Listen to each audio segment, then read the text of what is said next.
Hover over Posts on the left navigation, then click Add New. Just like in the dashboard, there are overhanging tabs that expand to give you the ability to customize your work area. You can choose which panels you see, number of columns, and toggle the sticky behavior of the editor window. Below, you have the Post's title field. This is where you enter the title for your post. Just below the post title is the permalink. A permalink is simply the web address of your posts or pages.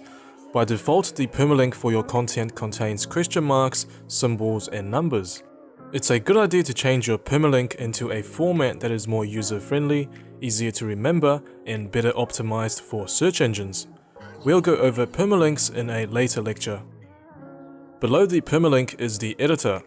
This is the area where we'll be composing our content. The editor contains various formatting options as well as giving you the option to work in visual or text mode. The Publish panel controls the state of your posts and pages. You can save your content as draft, preview or publish your content, as well as change the visibility and publish date of your content. In the Format panel, you can choose the format your posts will be published as. You can choose from Standard, Aside, Image, Video, Audio, Quote, Link, and Gallery formats.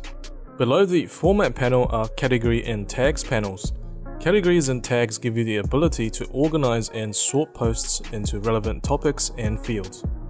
Last but not least, the Featured Image panel allows you to add a featured image to your posts and pages.